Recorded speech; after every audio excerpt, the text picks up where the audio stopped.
Yo, Kirara. Maraming salamat sa pag-click sa upload natin ngayon. Bago natin simulan, paki-like mo naman ang video. Na-like mo na? Maraming salamat.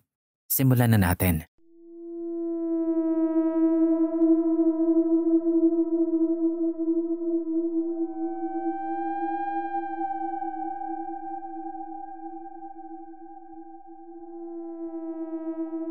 Tawagin niyo na lang po akong Rika. Itong kwento ko po ay nangyari sa bago naming apartment. Buntis ako nito. Lumipat lang kami ng bahay para hindi ako mahirapang mag-akyat baba noon sa dati naming apartment. Nagtatrabaho po ako sa isang drugstore na medyo may kalayuan sa kung saan kami nakatira. Depende sa traffic. Halos 30 minutes to 1 hour din ang biyahe. May motor naman kaming mag-asawa, kaya ang nangyayari, inahatid niya ako papasok bago pa siya pumasok sa work niya. At susunduin lang din niya ako sa workplace ko para sabay din kaming umuwi. Pero minsan, kapag kailangan niyang mag-OT, nagko-commute na ako pauwi sa amin. Unang beses na umuwi akong mag-isa ay nung minsang mag-half day ako sa trabaho. May schedule kasi akong check-up nun sa ubi ko. 4 PM na rin nung nakauwi ako sa bahay. Pagbukas ko ng gate namin, nilak ko na yun agad. Dahil gabi pa namang makakauwi ang asawa ko. Dumiretso ko agad sa kusina para uminom ng tubig at makapag-defrost ng karne na lulutuin ko para sa dinner namin. After nun, dahil sa sobrang init ng araw sa labas, ay naidlip muna ako sa kwarto namin. Nakatulog ako nun. Lagpas 1 oras din siguro. Pero sobrang babaw lang. Yun bang parang damang-dama ko yung nasa paligid ko.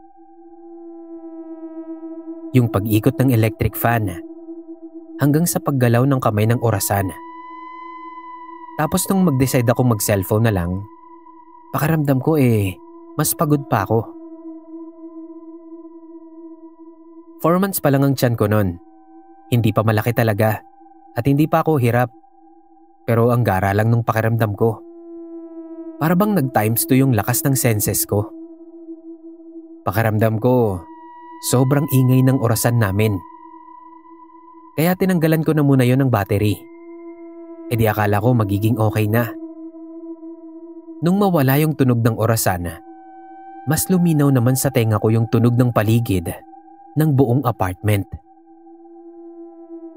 Mga katok, mga usapan, yung mga yabag, at kung ano-ano pang ingay na akala ko nasa labas lang nanggagaling. Lahat yan nadidinig ko. Inisip ko na baka dahil na lang din yun sa pagbubuntis ko, kaya ganun yung nangyayari. Nung mag-alas 6 na, nag-decide na akong magsimulang magluto. Pag-check ko sa manok, hindi yun masyadong na-defrost kasi walang tubig. Habang nilalagyan ko ng tubig yung palanggana, iniisip ko kung hindi ba talaga ako naglagay ng tubig nun para ibabad yung manok. Pero sigurado kasi ako na nalagyan ko yun ng tubig. Chinek ko naman agad kung may butas yung palanggana. Pero wala naman. Di hinayaan ko na lang. Sinimulan ko na lang yung pwede kong unahin. Habang hinihintay ko na lumambot pa ng konti yung manok, nagsalang na muna ako ng damit sa washing machine. Nasa likod ng bahay yon at medyo madilim doon kasi hindi pa namin napapalitan yung ilaw. Meron ding maliit na lababo doon at nasa tabi nun yung washing machine namin. Sa kabilang side nun, nakalagay yung maliit na tangke ng tubig. Paglabas ko pa lang doon, kinilabutan na agad ako. Kaya mabilis ko nang ipinasok yung mga damit sa washing machine. Tapos in-start ko na agad. Isinara ko din yung pinto pagkatapos nun. Ang weird lang. Kasi kahit gaano naman kahina yung ilaw doon, ay may ilaw pa rin. So dapat kita ko pa rin kahit papaano yung nasa tabi ng tangke. Pero wala. Sobrang dilim talaga niya na akala mo ay may kung anong nakaharang sa ilaw para magkaroon ng anino doon. Pero bukod kasi sa washing machine at sa tangke, ay wala nang ibang gamit doon. At dahil medyo natakot nga ako, nag-message ako sa asawa ko na umuwi na agad sa bahay. Sinimulan ko na yung pagluluto ng ulam namin. At doon, mas lalo kong napatunayan na may something talaga sa apartment na yon. Kasi yung mga yabag na una ko nang narinig nung nasa kwarto ko ay hindi pala sa labas nang gagaling, kundi sa loob lang din ng bahay, partikular sa sala. Sa sobrang tahimik ng bahay, kahit gaano kahina yung yabag, ay nadidinig ko yun. Kasi hindi lang yung basta yabag, parang yung isang paa ay humahakbang at yung isa naman ay hinihila at sumasayad sa sahig.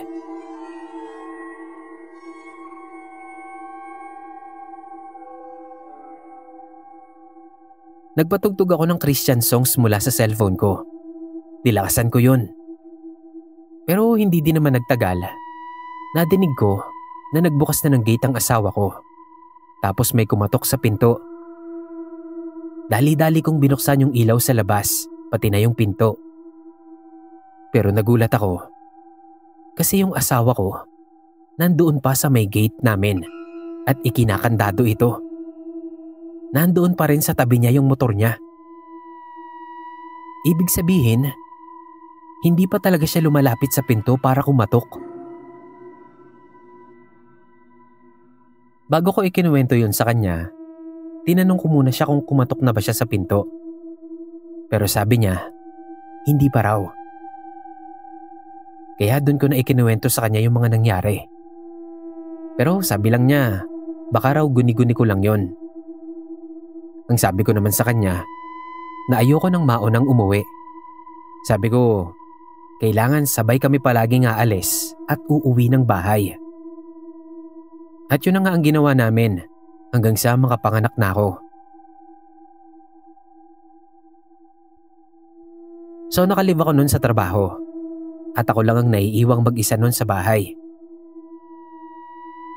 Nung mga unang linggo matapos kong manganak, sobrang sensitive ko.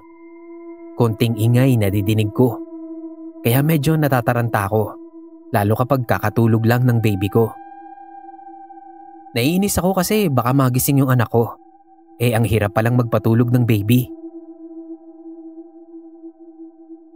Hanggang ngayon, Sir Kira, dito pa din naman kami nakatira.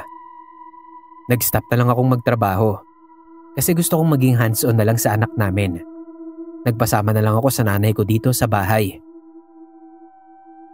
Yung mga paramdam, hindi talaga nawala. Maski si mama ko, napagparamdaman din. May isang beses kasi na siya at si baby lang ang naiwan dito sa bahay. Gabi yun. Lumabas kami ng asawa ko para bumili ng lechon manok na pang-ulam namin.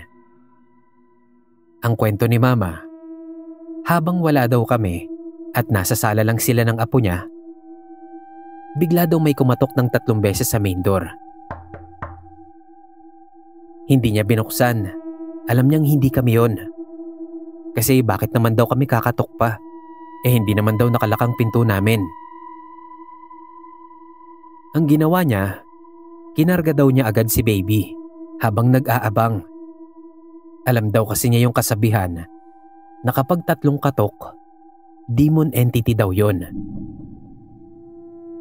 Yun daw agad ang pumasok sa isip niya, kaya natakot siya agad at nagdasal na lang hanggang makauwi na kami.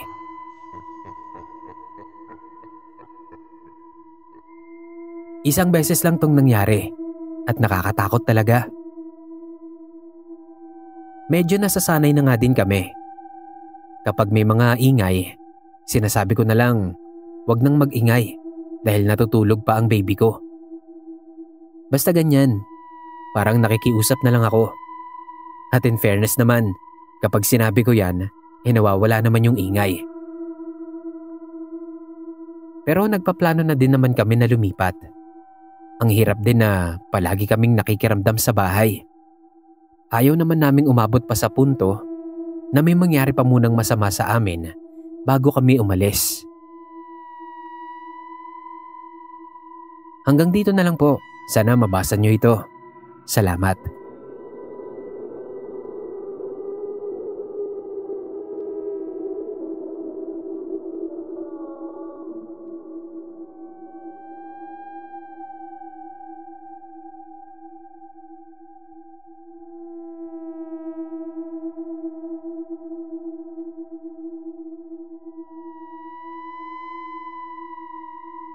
Hello po Sir Kira. At sa mga tagapakinig ng Nginig Stories. Ako po si Dale. Matagal na akong listener ng horror story narration sa YouTube at Spotify. Sobrang naaaliw ako sa mga kwento. Kaya lagi ko kayong background tuwing may gagawin ako. Mapatrabaho man sa office, sa bahay, o kung ano man. Minsan nga kahit hindi ko na talaga nasusundan yung kwento. Basta gusto ko lang laging may pinapakinggan. Gustong-gusto ko din talagang mag-share ng kwento. Kaso lang, wala kasi talaga akong experience pagdating sa katatakutan. Pero last month lang, dumalaw kami sa lola ko sa probinsya. Kaya naalala ko yung lagi niyang ikinukwento sa amin dati. Hindi ko na po babanggitin yung probinsya namin, Boss Kira. Actually, hindi na kailangan. So simulan na po natin. Bata pa raw po si Lola nung mangyari ito. Bale ganito po. Sa baryo daw po nila, kapag may manganganak na buntis, hindi po uso na dinadala sa ospital. Nagpapatawag lang po sila ng midwife o yung kumadrona kung tawagin. Tapos ito na daw po ang magpapaanak sa kanila. Mas mura at mas accessible. Meron daw pong sikat na kumadrona noon sa kanila, si Aling Rosa. Ito daw po ang palaging ipinapatawag kapag may manganganak sa baryo. Pero hindi lang naman po siya ang kumadrona doon. Sadyang siya lang yung pinakakilala at pinagkakatiwalaan. Na tipong kapag sinabi mong kumadrona, siya agad ang unang pumapasok sa isip ng mga tao doon. So ito na. Buntis po ang nanay ng lola ko. Natawagin na lang po nating Lola Berta. Buntis siya sa panglima at bunsong kapatid ng aking Lola Ling. Lahat daw po silang magkakapatid ay si Aling Rosa ang kumadronang nagpaanak. Kaya nung manganganak na po si Lola Berta sa bunso nila, matik na si Aling Rosa ang ipinatawag ni Lola. Ang kaso, nagkataon naman daw po na may ibang pinapaanak noon si Aling Rosa. Kaya napilitan ng asawa niyang si Lolo Nanding na ibang kumadrona ang puntahan at sunduin. Hindi nila kilala talaga yung nasundo ni Lolo Nanding na kumadrona. Basta ito daw kasi ang itinuro sa kanya dun sa napagtanungan niya noon. Syempre emergency na, kaya hindi na sila pwedeng maging choosy pa at hintayin pa si Aling Rosa. Nagpakilalang Aling Bining yung bagong kumadrona. Wala daw silang dapat ipag-alala dahil marami na rin daw itong napaanak. Nakaraos naman daw po at naipanganak naman ng maayos ang bunso nila. At mukhang mahusay rin daw na magpaanak si Aling Bining. Meron lang daw pong kakaibang ginawa ang kumadrona na hindi naman daw po ginagawa ni Aling Rosa. Ang sabi ni Lolo Nanding, nakita niya raw po na isinilid nito sa isang supot na malaki yung puso at inuna ng sanggol. Pati daw po dugo ni Lola Berta na sinahod nito ay ibinalot din. Nung tinanong daw po ni Lolo Nanding kung nasaan ang inunan, kasi ililibing niya na daw sana tulad ng lagi niyang ginagawa, ay inako na daw ni Aling Bining. Siya na daw po ang bahalang maglibing nito. Medyo nahiya naman at nanibago nun si Lolo Nanding kasi hindi naman daw ganun ang ginagawa ni Aling Rosa. Pero hinayaan niya na lang. Kumbaga, bawas na rin sa gawain niya yon at mababantayan niya agad si Lola Berta Nang matapos na ang lahat ng kailangang gawin ng komadrona, ay nagpaalam na daw ito at nagmamadali ng umalis. Muntik pa nga daw makalimutan ng bayad. Isa pa daw yun sa ikinagulat nila dahil maliit na halaga lang daw ang siningil nito sa kanila. Di hamak na mas mababa sa bayad nila kay Aling Rosa.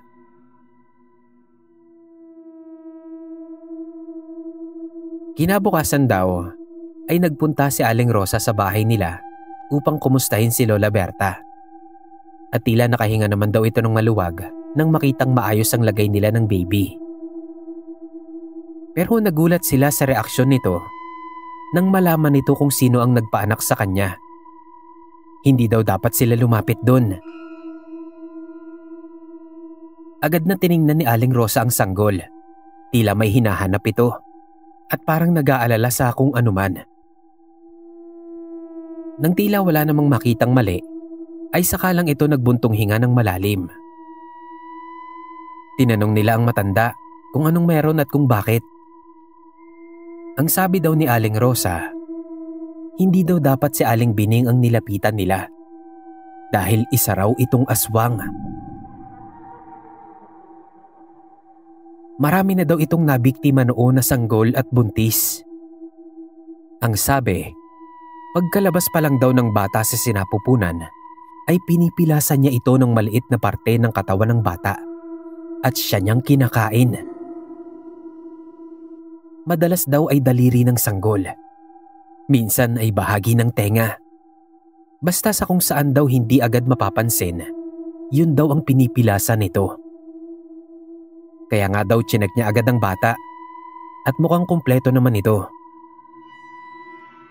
Sinabi naman ni Lolo Nanding na kaya daw pala siguro inako nito ang paglilibing ng pusod at inunan, pati na ng dugo. Malamang daw ay iyon ang kinain ni Aling Bining.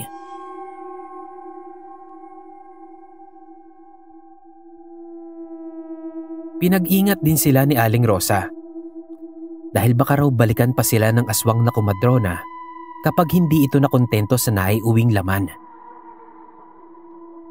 Siyempre pa ay naniwala sila. Kaya naman daw ang ginawa ni Lolo Nanding ay pinalibutan niya ng pangontra sa aswang ang buong bahay nila. Pero awa naman po ng Diyos ay hindi naman daw po nangyari.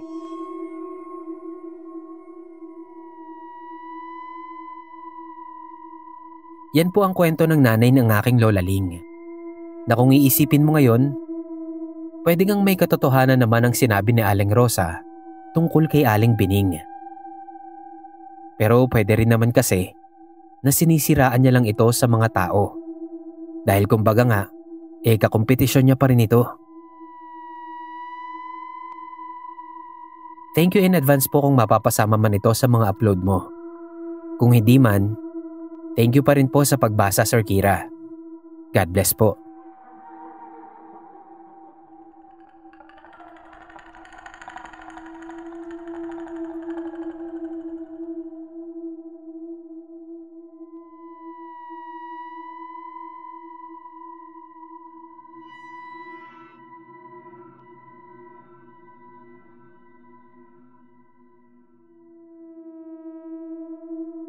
Hello po. Tawagin niyo na lang po akong Hazel. Share ko lang itong kwento nung magbakasyon ako sa bagong apartment ng magulang ko. Nasa Manila na kasi ako nagtatrabaho. Pero every 3 months, nagbabakasyon ako sa probinsya namin. At ito ngang huling uwi ko, sa ibang apartment na sila nakatira. Bahay talaga siya. Sabi nila mama, nasa ibang bansa na daw nakatira yung anak ng dating may-ari. At dahil patay na pareho ang magulang nito, ay wala nang titira doon, kaya pinaupahan na lang. Inoffer nga daw sa kanila na bilhin na nila. Pero dahil wala namang ipon sila mama, tinanggihan na muna nila. Kakilala din daw pala kasi nila yung pamilya nun, kaya sa kanila din ipinagkatiwala. Nung malaman ko yon, sinabi ko sa kanila na kunin na nila kung papayag yung may-ari ng installment.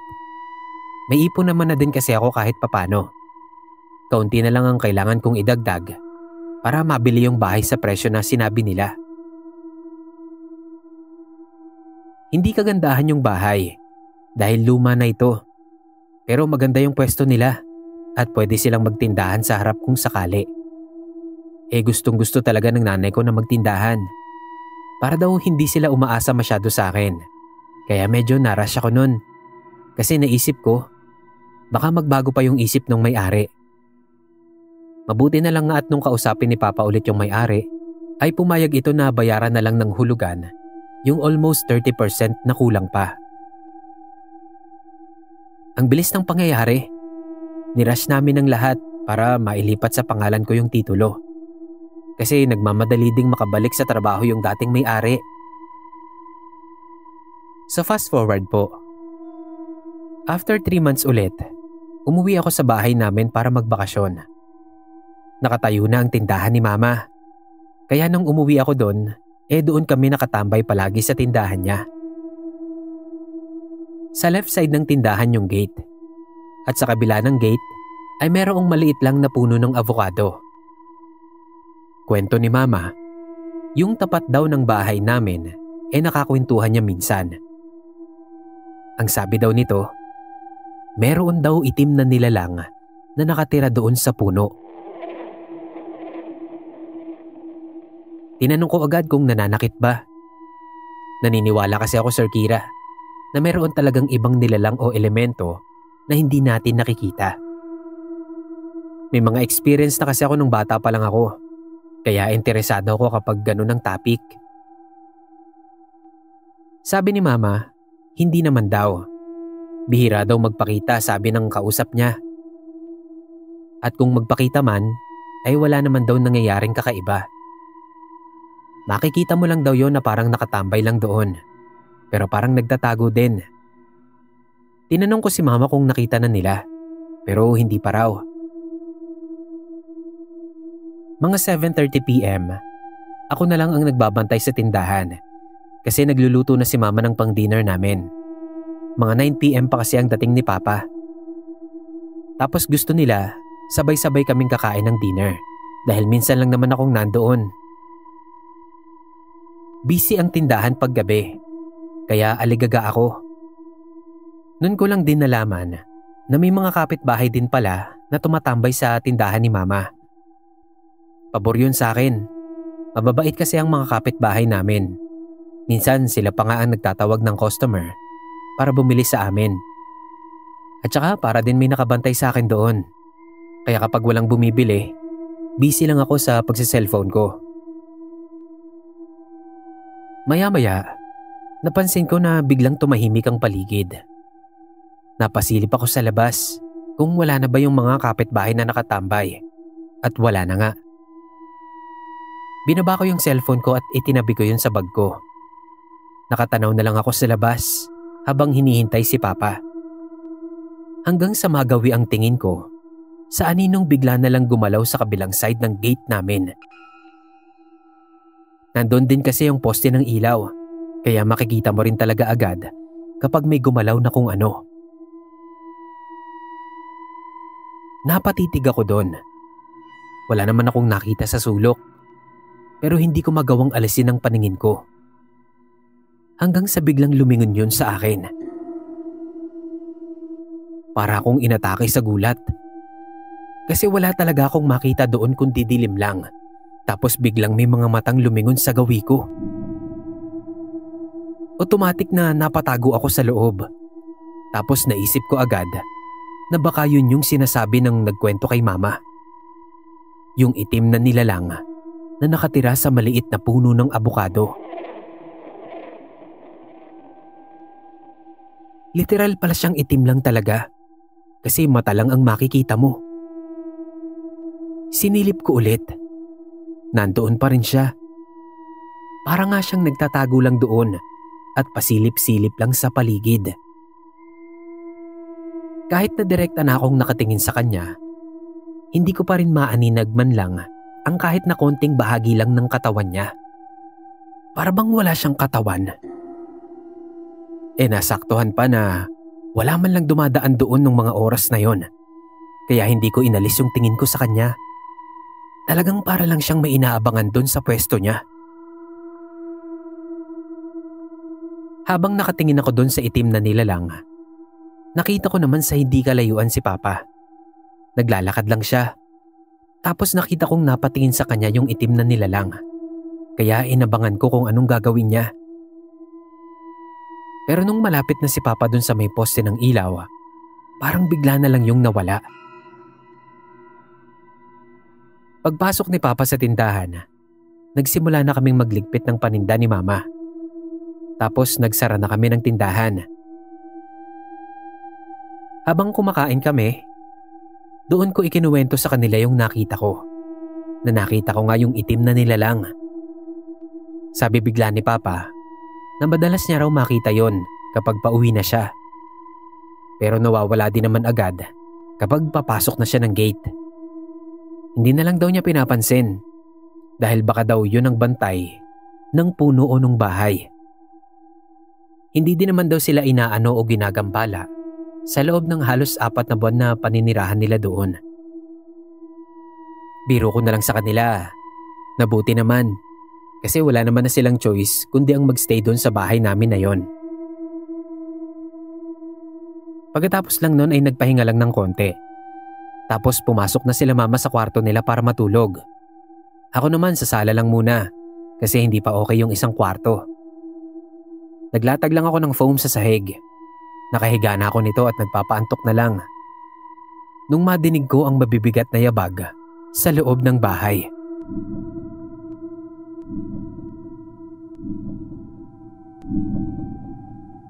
Napaangat ako ng ulo.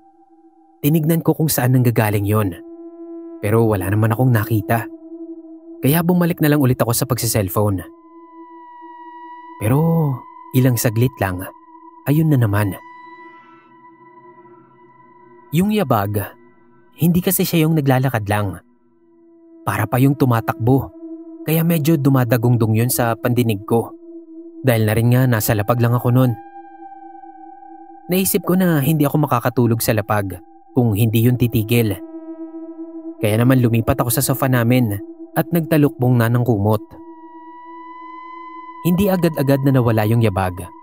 Pero nakatulog naman agad ako pagkalipat ko lang sa sofa. Pakiramdam ko kasi nung gabing yun yung itim na nilalang na nakatira doon sa puno. Kaya hindi ako nakaramdam ng takot. Pero medyo kinabahan ako. Kasi nga, hindi pa namin alam kung talaga bang bantay lang yun doon sa bahay. O baka masamang nilalang pala yun.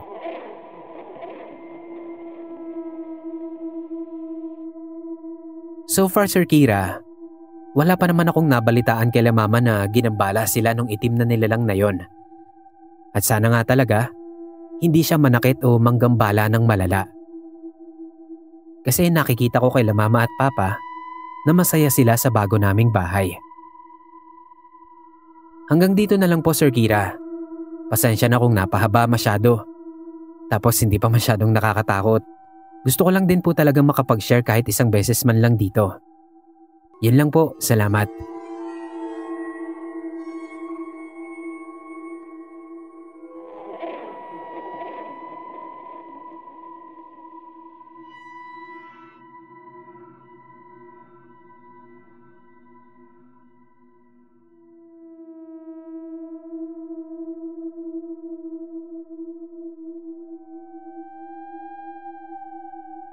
May gusto lang din sana akong i-share na kwento sa inyo, Boss Kira. Sana mapagbigyang mabasa. Bale, kwento lang ito ng isang matandang nakainuman namin noong birthday namin ng kuya ko sa bahay namin. Kaya hindi ko alam talaga kung may katotohanan ba ito o baka kwentong lasing lang.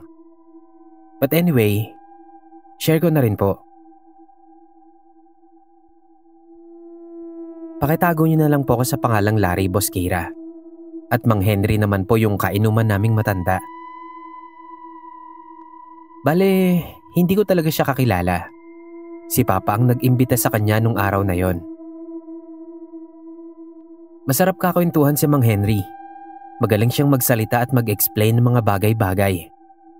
Na tipong mai-imagine mo talaga sa isip mo kung ano yung ikinukwento niya sa'yo.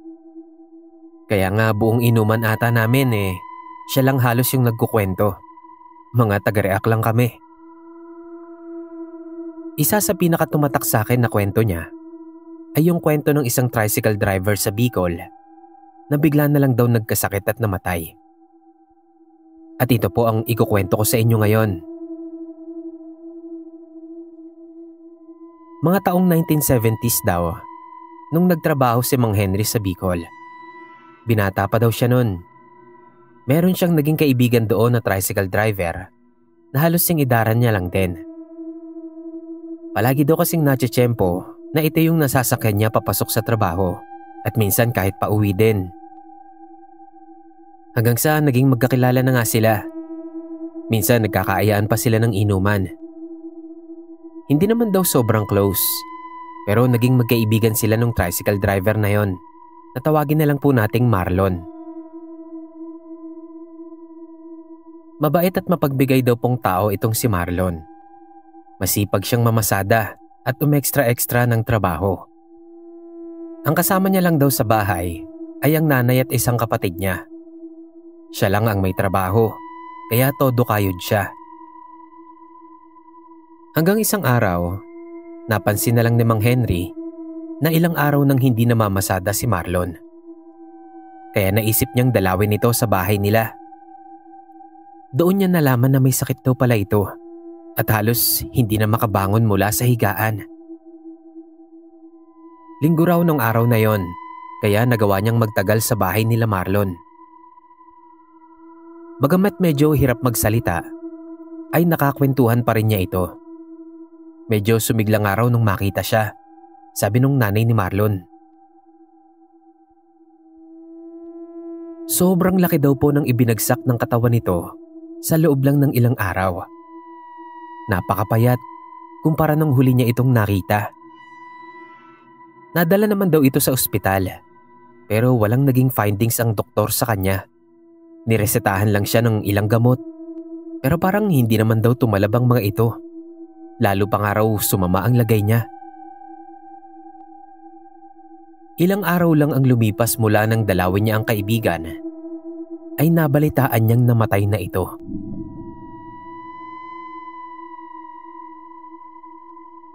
Sa burol ni Marlon, ay nakakwentuhan niya ang kapatid nito. Naikwento daw kasi sa kanya ng kuya niya na minsan isang gabi raw, may naisakay itong isang misteryosang babae. Nag-alangan pa nga raw si Marlon na isakay ito kasi mukha raw wala sa tamang pag-iisip yung babae. Kasi sino daw bang matinong babae ang mag-aabang ng masasakyan sa madilim na lugar at halos walang katao-tao? Pero naawa daw siya kaya isinakay na rin niya. Baka raw kasi mapahamak pa yung babae. Base raw sa pagkakalarawan ng kuya niya, medyo may edad na raw kasi ito.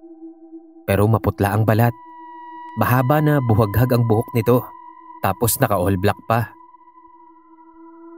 Tahimik lang yung babae. Pero habang nasa biyahe sila, amoy na amoy daw ni Marlon yung pabango nito. Parang amoy bulaklak daw. Pero hindi naman sampagita. Nabitbit pa nga daw ni Marlon sa bahay nila yung amoy. Kasi naamoy pa ito ng kapatid at nanay niya pag uwi niya. Para daw bang kumapit yung amoy sa kanya. Sabi ng nanay nila, amoy daw yon ng bulaklak ng ilang-ilang. Nagpababa daw po yung babae sa may sementeryo. Kabadong-kabado daw nun si Marlon kasi bigla niyang naisip na baka may mga kasama pala ito. Tapos hold upin siya. Pero hindi naman daw. Matapos maiabot ang bayad ng babae, ay mabilis nang umalis si Marlon at dumiretso na ng uwi. At mula nga daw nung maisakay niya yung babae na yon, ay palagi na daw itong nakakapanaginip ng figura ng isang tao na parang usok na anino. Meron daw itong ibinubulong sa kanya pero hindi niya naman maintindihan kasi parang ibang lengguwahe. Doon na rin nagsimulang magbago ang kuya niya. Parang bigla na lang daw itong nanghina kahit na magana namang kumain. Makalipas lang ang 2 araw, hindi na nito kinayang mamasada pa. Kaya nagpahinga na lang muna ito sa bahay nila. Pero doon na rin daw nagtuloy-tuloy ang pagbagsak ng katawan ni Marlon. Mga ilang araw daw bago namatay ito, ay may mga kapitbahay at kakilala raw sila na nakikita ang kuya niya sa labas. Minsan dumadaan sa harap nila, minsan nakatambay lang sa labas ng bahay nila, minsan naman nasasalubong daw. Na imposible daw pong mangyari kasi nga nakaratay na lang siya sa higaan ng mga panahon na yon. Dito pa lang daw nila naisip na ipatingin sa albularyo ang kuya niya. At talagang ikinagulat nila nang sabihin nitong nabiktima daw si Marlon ng isang aswang. Pero hindi daw ito yung tipikal na aswang na nambibiktima at kumakain ng laman loob ng tao. Ito raw ang uri ng aswang na pasasakitan ka. Uunti-untiin itong higupin ang lakas at enerhiya mo hanggang maubos ang buhay ng taong biktima. Kaya raw hindi ito madaling kontrahin at kalabanin dahil ginagawa raw ito ng aswang mula sa malayong lugar at mahirap daw itong tuntunin. Ginawa naman daw ng albularyo ang lahat ng makakaya niya para matulungan si Marlon. Pero masyado na daw kasing huli ang lahat. Masyado nang malakas ang kapit ng aswang sa buhay ng kuya niya. Kaya wala nang nagawa pa ang albularyo para mailigtas ito. At kinabukasan lang nun, namatay na nga si Marlon. Dilat ang mata at nakanganga pa, na tila ba nakakita ng kung anumang kinatakutan nito ng husto. Nangako naman daw po sa kanila yung albularyo na pagbabayarin nito ang aswang na gumawa nun sa kuya niya sa oras na mahuli niya ito. Pero hindi na daw po nalaman ni Mang Henry kung natupad pa yon o hindi na. Basta siya, tuloy lang siya sa buhay niya doon sa Bicol. Marami pang nakwento nun si Mang Henry.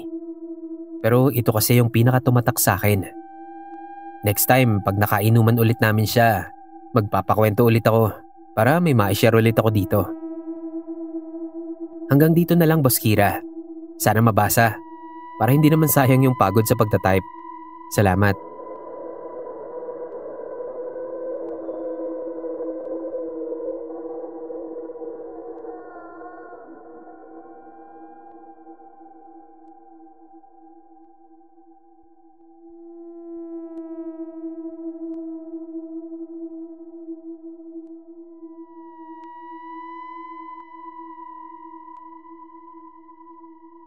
Hello Sir Kira, kumusta ka? Tawagin mo na lang akong Richie. Nakuha po ako mag-caretaker sa isang apartment building na nabili ng kaibigan ko. Hindi ko na lang sasabihin kung saan Basta binigyan niya ako ng tutuluyan ko doon sa apartment niya. Ang trabaho ko lang doon ay mag-manage ng apartment. Tumanggap ng bayad, ideposito yun sa bangko at tumanggap ng tenant kapag merong bakanting unit. Okay naman ako doon. Libre na nga ang bahay ko. May sahod pa ako galing sa kanya. Bukod pa sa ibang pinagkakakitaan ko online. Kung may problema man ako dito sa apartment niya, yung mga nagpaparamdam lang sa unit na nasa itaas ko. Hindi naman ako natatakot, pero maingay kasi sila sa gabi kung kailang mas kailangan ko ng katahimikan. Hindi ako natatakot sa multo, Sir Kira. Talagang simula nang natira ako doon, bilang pa lang sa daliri ko ang experience ko sa mga kababalaghan.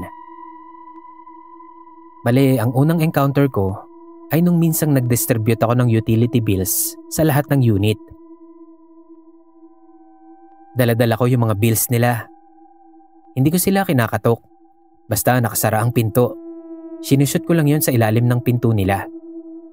Kapag nakita ko naman sila, syempre binibigay ko na lang sa kanila. So eto na nga. Room 205 yung unit sa itaas ko. Pagdating ko doon, nakabukas yung pinto nila at kita ko mula sa labas ng pinto si Miss Linda. Kinatok ko ng marahan yung pinto para lang makuha ko yung atensyon niya. Paglingon niya, nakatingin lang siya sa akin. Walang hi, hello. Basta nakatingin lang Kaya sinabi ko yung sadya ko na ibibigay ko lang yung bills niya. Pero wala akong nakuhang reaksyon mula sa kanya. Basta nakatingin lang din siya. Kaya inangat ko yung mga bills na hawak ko. Tapos iniwan ko na lang dun sa parang lagayan ata nila ng sapatos sa gilid. Tapos lalakad na sana ako pa third floor naman. Nung magtama ang paningin namin ni Miss Linda sa may hagdan. Galing siya sa baba. Tapos ako naman paakyat sana. Tinawag niya ako. Tinanong niya kung meron na daw ba siyang bill. Sinagot ko naman siya ng oo. Sabi ko iniwan ko sa ibabaw nung lagayan nila ng sapatos. Tas sinilip niya. Sabi niya, "Ay, iniwan ko palang bukas yung pinto." Tapos doon nagpasalamat siya at pumasok na sa loob. Gusto ko nga siyang pigilan nun. Kasi nga nakita ko siya sa loob. Alam kong masama yun, di ba? May nakapagsabi sa akin noon na masamang magkita yung ginagaya at yung nanggagaya. Kasi may masama raw mangyayari doon sa ginagaya. Hindi ko alam kung totoo yun. Pero kumbaga, yun yung instinct ko. Pero hindi ko na nagawa kasi ang bilis niyang nakapasok. Hindi yun nawala sa isip ko. Kinikilabutan ako kada maaalala ko yun. Sa tagal kong nagke-caretake doon at nakakarinig ng mga kwento mula sa mga umaalis sa unit na yon, first time kong maka-encounter ng ganun. Yung mga sumunod na nangyari, siguro ilang linggo din ang pagitan. May trabaho kasi ako sa gabi at tuwing gabi talaga, mas lumalakas yung mga ingay sa itaas na unit. May tumatakbo pa nga na talagang dumadagungdong sa unit ko. Pati malalakas na tawanan, dinig na dinig ko. Para bang palaging may party sa itaas, kaya palaging maingay. Kaya nung minsang pinuntahan ako ng anak ni Miss Linda para magbayad ng renta nila, nagsabi na ako. Sabi ko, baka pwede nilang hinaan yung tawanan nila sa itaas pag gabi na. Kasi may trabaho kako ako at nagrereklamo na din yung ibang kapitbahay nila. Totoong may reklamo yung ibang mga kapitbahay nila. Kasi may estudyante sila na pumapasok ng umaga. Hindi nakakatulog ng maaga dahil nga sa ingay sa Unit 205. Parang nagtaka naman yung anak ni Miss Linda. Sabi niya, nadidinig nga daw nila yung tawanan at kwentuhan sa gabi. At kaya nga daw siya ang nagbabayad ng araw na yon ay para daw siya mismo ang magsabi sa akin ng reklamo niya. Nahihiya daw kasi yung mama niya na magsabi sa akin para pakiusapan ako na kausapin daw yung katabing unit nila. Na sana hinaan nga yung mga boses at ingay nila sa gabi. Kasi nga may pasok siya sa umaga. Parehas kaming nag-iisip ng sasabihin nun. Dugtong pa niya, dalawa lang daw sila ng mama niya na nakatira dun sa taas. Kaya kapag nasa trabaho siya, mama lang daw niya ang naiiwan sa apartment nila. At minsan din, mama lang niya ang naiiwan sa gabi kapag panggabi naman ang trabaho niya. Natahimik kami. Parehong nag-iisip. Tapos naalala ko nga yung nakita kong nanggaya sa mama niya. Kaya umuo na lang ako at sinabing sasabihin ko na lang sa kapitbahay nila yung reklamo nila. Pagbigay ko ng sukli niya, umalis na siya. Napagdesisyonan kong sabihin sa kaibigan ko yung issue ng apartment niya. Nagsuggest ako na ipabless namin yung buong building. Pumayag siya. Kaya ilang linggo lang ang nakalipas ay naipabless ko na yung buong apartment building. Mula naman nun, nagkaroon na din kaming lahat ng katahimikan sa gabi pagkatapos maipabless ng building. Sana lang din, hindi na bumalik pa. Marami pala kaming nagagambala ng ingay na yun sa gabi. Yung iba, hindi lang daw nila alam kung saang unit nang gagaling, kaya hindi daw sila makapagreklamo. Inopen ko naman ang totoong dahilan sa lahat ng nakatira doon. Dahil ayoko namang magkaroon sila ng misunderstanding sa mga kapitbahay nila. Hanggang dito na lang, Sir Kira. Sana mapansin po God bless at salamat.